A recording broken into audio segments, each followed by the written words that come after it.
کہ اللہ ہمیں تیری تعریف سے، تیری اطاعت سے، تیری فرما برداری سے روکنے والی بڑی چیزیں ہیں۔ دو بڑی چیزیں رسول اللہ صلی اللہ علیہ وسلم نے یہاں پر ذکر کی۔ شیطان تو ہے ہی نا، وہ تو بندوں کو اللہ کی تعریف سے روکتا ہی روکتا ہے، یہ تو ایک بہت بڑا واضح دشمن ہے، لیکن ساتھ دو بڑے دشمنوں کا رسول اللہ صلی اللہ علیہ وسلم نے یہاں پر ذکر فرمایا۔ وَنَعُوذُ بِاللَّهِ مِن شُرُورِ أَنفُسِنَا، ہم اللہ کی پناہ پکڑتے ہیں اپنے نفسوں کی شرارتوں سے، نفسوں کی برائیوں کے، اس پر جو نتیجے منتج ہوتے ہیں اس سے ہم اللہ کی پناہ مانگتے ہیں۔ یعنی شیطان کے حملے بھی بڑے ہیں، انسان کو خراب کرنے والی اور اللہ کی اطاعت سے روکنے والی بڑے بڑے دشمنوں سے ایک بہت بڑا دشمن انسان کا اپنا نفس ہے، اس کا اپنا ضمیر ہے۔ اللہ تعالیٰ نے قرآن مجید میں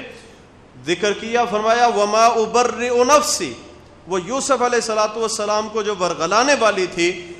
اس کے متعلق عزیز مصر کی بیوی کا یہ قول ذکر کیا، وہ کہتے ہیں وما ابرئ نفسی، میں اپنے نفس کو بری قرار نہیں دیتی، ان النفس لامارۃ بالسوء، کیونکہ نفس جو ہے، انسان کا ضمیر جو ہے، انسان کا دل جو ہے، وہ اس کو برائی پر ابھارتا ہے، برائی پر رغبت دلاتا ہے۔ تو ضروری نہیں کہ انسان کو برائیوں پر شیطان ہی لگائے، نہیں، اس کا سب سے بڑا دشمن انسان کا اپنا نفس بھی ہو سکتا ہے۔ نفس کی شرارتیں کیا ہیں؟ اس کے اندر شہوت کا غلبہ ہے، اس کے اندر زنا کی اور شہوتوں کی بڑی منہ زور اور اسی طرح خواہشات جو ہیں ان کی منہ زور طاقتیں ہیں۔ اسی لیے رسول اللہ صلی اللہ علیہ وسلم اللہ سے دعا کیا کرتے تھے، اللہم انی اعوذ بک من شر نفسی، اے اللہ میں اپنے نفس کے شر سے تجھ سے پناہ مانگتا ہوں، ومن شر قلبی، اور اپنے دل کے شر سے تجھ سے پناہ مانگتا ہوں، ومن شر منیتی، اور بری بری خواہشات جو ہیں ان سے تیری پناہ مانگتا ہوں۔ تو رسول اللہ صلی اللہ علیہ وسلم اپنے نفس کی شرارتوں سے، اپنے نفس کی برائیوں سے اللہ تعالیٰ کی پناہ مانگا کرتے تھے۔ پناہ کیا ہوتی ہے؟ اس مفہوم کو سمجھنے کے لیے ایک مثال میں دیتا ہوں کہ انسان اللہ کی پناہ میں کیسے آتا ہے۔ انسان کسی جگہ پر جائے نا بندہ، تو آگے سے کتا پڑ جائے،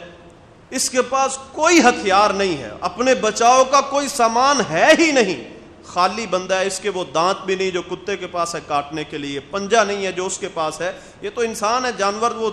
زہریلا بھی ہے، وہ موذی بھی ہے، انسان اتنا موذی نہیں ہے۔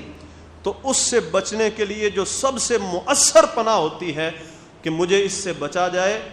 جائے، وہ ہوتا ہے اس کا مالک، کہ بھائی تو اس کتے کا مالک ہے، اس کے مالک کے پاس جائے کہ تو اس کتے کا مالک ہے، یہ موذی ہے، اس کو باندھو تاکہ یہ مجھ پر حملہ یا کسی اور پر حملہ کرنے سے یہ باز رہے، ہم اس کے نقصان سے باز رہیں۔ تو بندہ اللہ کے سامنے یہ اعتراف کرتا ہے، دعا کرتا ہے کہ یا اللہ میرا نفس جو ہے یہ منہ زور، جس کا منہ کھلا ہوا ہے، ایسا گھوڑا ہے جو باندھا جاتا ہی نہیں ہے، اس کی خواہشات بڑی زیادہ ہیں، اس کے اندر ظلم اور زیادتی کی خواہشات بڑی ہیں، ظلم ہے، زیادتی ہے، کسی پر تہمتیں لگانا، اس پر بڑی ہی شرارتیں ہیں۔ اے اللہ اس نفس کو پیدا تو نے کیا ہے، میں اس کو کنٹرول نہیں کر سکتا، تو ہی اس کو کنٹرول کر سکتا ہے۔ تو اے میرے پروردگار، میرے اس نفس کو تو میرے کنٹرول میں کر دے، یہ مجھے برائی پر نہ ابھارے بلکہ نیکی کا مجھے حکم دے، اس کی طرف رغبت دلائے۔ تو یہ بڑا دشمن، اس سے پناہ مانگی رسول اللہ صلی اللہ علیہ وسلم نے۔ دوسرا دشمن فرمایا وَمِن سَيِّئَاتِ أَعْمَالِنَا، اعمال کی برائیوں سے اے اللہ ہم تیری پناہ مانگتے ہیں۔ انسان جب برائی کرتا ہے نا تو برائی کا نتیجہ یہ ہوتا ہے کہ وہ برائی یہ نہیں ہوتا کہ انسان صرف ایک برائی کر دے پر بس یہی ہے، نہیں، برائی کی شامت یہ ہوتی ہے کہ وہ اپنے ساتھ کئی اور برائیاں لے کر آتی ہے۔ ایک حدیث سے یہ بات سمجھاتا ہوں، رسول اللہ صلی اللہ علیہ وسلم نے فرمایا، یعنی برائی جو ہے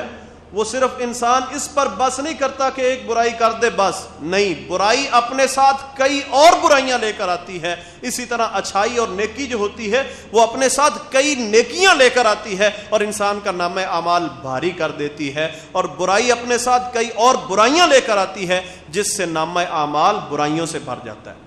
صحیح بخاری اور مسلم میں حدیث ہے، رسول اللہ صلی اللہ علیہ وسلم نے فرمایا علیکم بالصدق، لوگوں سچ کو لازم پکڑو، فإن الصدق يهدي إلى البر،